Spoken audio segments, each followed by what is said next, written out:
नमस्कार, प्रदास कॉर्नरमध्ये आपल्या सगळ्यांचं स्वागत. आज आपण शेवग्याच्या पानांचा पराठा, यालाच मोरिंगा पराठा असे म्हणतात, त्याची रेसिपी पाहणार आहोत.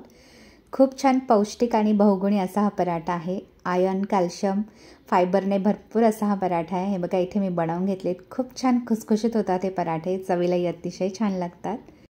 मस्त गरमागरम पराठे दही किंवा लोणच्याबरोबर सर्व करायचे, अतिशय छान लागतात. चला तर मग कृतीला सुरुवात करूया. इथे मी 1 कप शेवग्याची पानं घेतलेली आहेत. पानं स्वच्छ धुवून घ्यायची आहेत आपल्याला. तर याच्यामध्ये मी पाणी घालून घेते. जवळजवळ 10 ते 15 मिनटं शेवग्याची पानं पाण्यामध्येच ठेवायची आहेत आणि नंतर 2-3 पाण्याने पानं स्वच्छ धुवून घ्यायची आहेत. पानं मी इथे स्वच्छ धुवून घेतली आहेत आणि चाळणीमध्ये काढून घेतलेली आहेत. पाणी आपल्याला याच्यातलं निथळवून घ्यायचं आहे आणि नंतर ही पानं रफली चॉप करून घ्यायची आहेत. फार जास्त बारीक कापायची नाही आहेत, मी अशी रफली चॉप करून घेतलेली आहेत.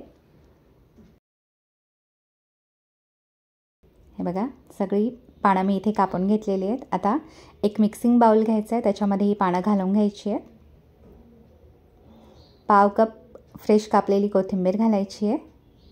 1 मोठा चमचा हिरवी मिरची, आलं आणि लसणाची पेस्ट घालायची आहे. 3 हिरव्या मिरच्या, 5-6 लसणाच्या पाकळ्या आणि अर्धा इंच आल्याचा तुकडा घेऊन त्याची पेस्ट तयार केली आहे, ती घालायची आहे. 2 चमचे तीळ घालायचे, 2 चमचे दही घालायचे, पाव चमचा हळद पावडर घालायची आहे, 1 चमचा धनेपूड घालायची आहे, 1 चमचा जिरेपूड घालायची आहे, अर्धा चमचा गरम मसाला, 1 चमचा लाल तिखट आपल्या आवडीनुसार घाला, पाव चमचा ओवा घालायचा आहे, चवीनुसार मीठ घालायचं आहे आणि 1 मोठा चमचा तेल घालायचं आहे. पाव चमचा हिंग घालून घेते. मिक्स करून घ्यायचं आहे सगळं. हे छानपैकी मिक्स झालं आहे. आता याच्यामध्ये पिठं घालून घेऊया. तर मी इथे 2 चमचे बेसनाचं पीठ घेतलेलं आहे. 2 मोठे चमचे बेसन पीठ घालायचं आहे आणि 2 कपभर गव्हाचं पीठ घालायचं आहे. आधी आपल्याला हे असंच मिक्स करून घ्यायचं आहे आणि नंतर जसं लागेल तसं पाणी याच्यामध्ये घालायचं आहे. थोडं थोडं पाणी घालायचं आहे आणि चपातीसाठी आपण जशी कणिक भिजवतो त्याप्रमाणे कणिक भिजवून घ्यायची आहे. सेमी सॉफ्टच कणिक भिजवायचं आहे, जास्त पातळ करायचं नाही आहे किंवा जास्त घट्टही ठेवायचं नाही आहे. हे बघा, इथे मी सेमी सॉफ्ट असं कणिक भिजवून घेतलेलं आहे. आता याच्यावरती झाकण ठेवायचं आहे. जवळजवळ 15 मिनटं आपण पीठ छानपैकी रेस्ट होऊ देणार आहोत. तर 15 मिनटानंतर आपण पराठे तयार करायला घेऊयात. आता इथे पोळपाट घेतला, त्याला थोडंसं तेल लावून घ्यायचं आहे किंवा तूप पण लावून घेऊ शकता. आता पीठ पुन्हा एकदा छान मळून घ्यायचं आपल्याला आणि ज्या साईजचं आपल्याला पराठे तयार करायचं आहे त्यानुसार पिठाचा गोळा घ्यायचा आहे. हे बघा, मी इथे मीडियम साईजचे पराठे तयार करते आहे. तर मीडियम साईजचा पिठाचा गोळा घेतलेला आहे. थोडंसं सुकं पीठ लावून घ्यायचं आहे आणि पराठा लाटून घ्यायचा. अगदी चपाती लाटतो त्याप्रमाणे लाटून घ्यायचं आहे.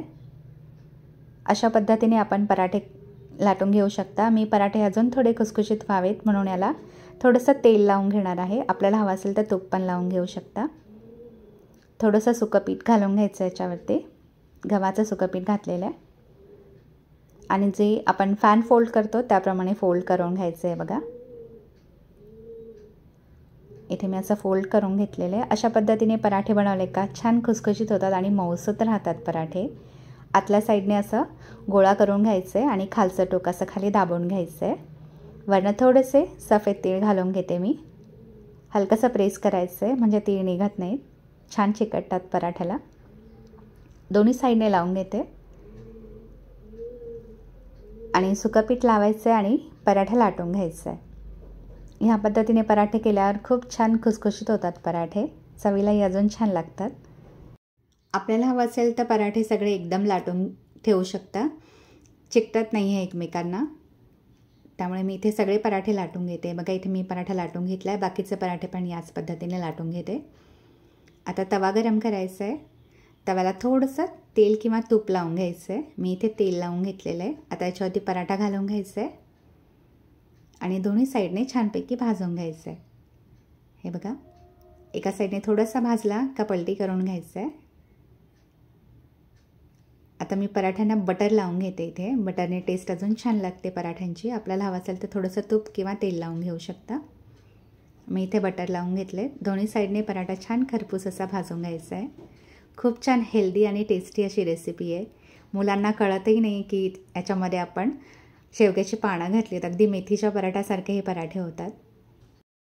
इथे मी पराठा छानपैकी भाजून घेतला आहे. बाकीचे पराठे पण याच प्रकारे भाजून घ्यायचे आणि मस्त गरमागरम पराठे दही किंवा लोणच्याबरोबर सर्व करायचे. तर अतिशय छान लागतात. टिफिनवर देण्यासाठी उत्तम पर्याय.